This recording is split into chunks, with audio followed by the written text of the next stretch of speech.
मैं आपसे डिस्कस कर रही थी 0.16 बार लगा हुआ है, ठीक है। x की वैल्यू आपने 0.166 मतलब 1666 बार मतलब होता है जब आप कोई नंबर बार बार रिपीट करें, मतलब कौन सा नंबर रिपीट हो रहा है आपका, 6 नंबर रिपीट हो रहा है। तो आपने पहले x ऐसे लिख दिया, फिर आपने एक डेसिमल मूव कराया तो आपने 10x लिया। जब आपको 2 डेसिमल मूव कराएंगे तो 2 डेसिमल कहाँ मूव करेंगे, एक यहाँ पर मूव करेगा, फिर एक यहाँ पे मूव आएगा। पहले मूव यहाँ चलेगा, फिर उसके बाद इधर। जब आप 100x लेंगे, और क्यों हमें 100x लेना पड़ रहा है, क्योंकि 6 नंबर रिपीट हो रहा है बार बार, 1 नहीं रिपीट हो रहा है, 6। तो हमें इस डेसिमल को अगर डायरेक्टली यहाँ मूव करना है तो पहले एक बार 10x लेंगे तो डेसिमल कहाँ मूव हुआ, यहाँ से मूव हुआ 1 और 6 के बीच में। फिर आपने 100x लिया तो यही डेसिमल यहाँ से कहाँ मूव हो रहा है, इस तरफ, तो वो हो जाएगा 16.666। फिर आपने equation subtract second from third equation ऊपर रखेंगे, 100x 16.666। फिर सेकेंड इक्वेशन में 10x इक्वल्स टू 1.666, ये 6 0, ये 6 minus 6 0, 6 minus 6 0, 6 minus 1 5, 1 as it is, x as it is, 0 से 0, 10 माइनस 1 मतलब ये मांगे गया था 10 हो जाएगा, 10 minus 1 that is 9, 90x equals to 15। तो x हो गया 15/90। जब आप डिवाइड करोगे, सिंप्लीफाई करोगे तो 1/6 आ जाएगा। सेम क्वेश्चन, थोड़ा बहुत यहाँ पे डाउट आएगा जो यहाँ इस क्वेश्चन में क्लियर हो जाएगा। एक्सप्रेस 0.254 जिसमें 54 के ऊपर बार लगा हुआ है। अब आपको इसको किस में कन्वर्ट करना है, सिंपलेस्ट फॉर्म में। सबसे पहले आपने x लिया, x में क्या करा आपने 2 एज इट इज, और 54 54 54 के 3 पेयर बना दिए, दिख रहे हैं आपको। फिर अब आपको डेसिमल किधर लाना है, पहले इधर से उठा के इधर लाओगे, 10x करा तो डेसिमल कितना हो गया 2.545454। अब आपको डेसिमल किधर पहुंचाना है, इस इधर पहुंचाना है, मतलब 1 2 3 3 डिजिट, मतलब 1000x। तो आपने 1000x ले लिया तो डेसिमल किधर पहुंच गया, इधर पहुंच गया, 254545454। सब्ट्रैक्ट कर दो इक्वेशन, इस इक्वेशन को, इक्वेशन फर्स्ट फ्रॉम सेकेंड, और आपको क्या मिला 1000x इक्वल्स टू 254.545454। और नीचे कौन सी इक्वेशन रखोगे, इक्वेशन फर्स्ट हमारी क्या है, 10x इक्वल्स टू 2.545454। ये 4 minus 4 0, 5 minus 5 0, 4 minus 4 0, 5 minus 5 0, 4 minus 4 0, 5 minus 5 0। 4 में से 2 गया 2, 5 as it is, 2 as it is, 1000x minus 10x 990x। फिर क्या करा, तो x की वैल्यू कितनी आ जाएगी 252, ये आप देख सकते हैं 90x है तो x की वैल्यू क्या आ जाएगी 252/990, 252/990 सब मतलब डिवाइड करोगे 2 के टेबल से कटेगा और अल्टीमेटली आपको 14/55 मिल जाएगा। ये सिंप्लीफाई खुद से करोगे, समझ में आया, और ना सिंप्लीफाई समझ में आया तो मुझे बता देना। Proceeding further, the following real numbers have decimal expansion as given below. In each case, decide whether they are rational or not. If they are rational and in the form of p upon q, what you can say about the prime factor of q?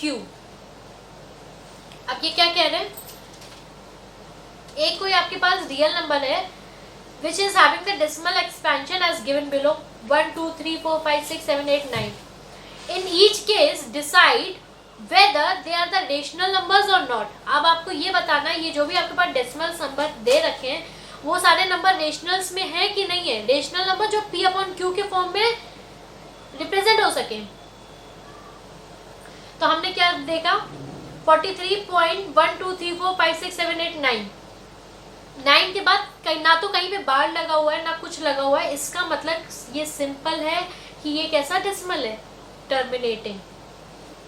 Clearly, The given number 43.12345678 is a terminating decimal, so it is a rational and the prime factor of its denominator must be 2 and 5 or both. समझ में आया class? अगर ये terminating है तो या तो इसका डिनोमिनेटर में या तो 2 होगा या 5 होगा या फिर दोनों होगा. तो ऐसे डेसिमल को हम लोग क्या बोलेंगे? Terminating decimal. पता देखिए उसका सेकेंड पार्ट है 0.120 1200 1200 12 4 टाइम्स 0. तो आप देख रहे हैं पहले बात तो ये नंबर टर्मिनेट नहीं हो रहा. दूसरी चीज ये नंबर रिपीटिंग भी नहीं है.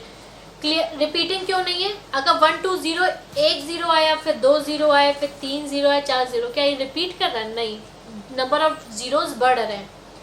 Clearly the given number is non-terminating and non-repeating decimal, so it is not a rational number.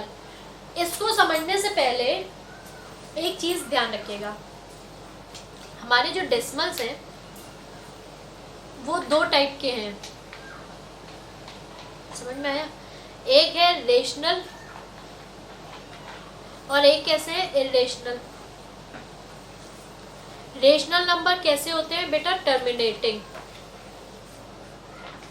और इरेशनल अपने में दो पार्ट में डिवाइड होते हैं. जो एक होते हैं इरेशनल में रिपीटिंग और एक नॉन रिपीटिंग.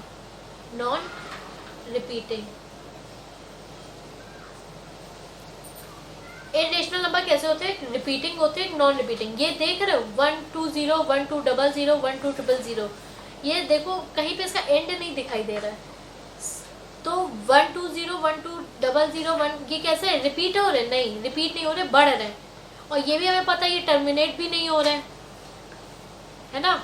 तो जो इरेशनल नंबर्स जो कि नॉन रिपीटिंग है, इरेशनल भी है. इरेशनल इसलिए क्योंकि टर्मिनेट नहीं हो रहे हैं, और नॉन रिपीटिंग भी है मतलब जो रिपीट ना हो रहे.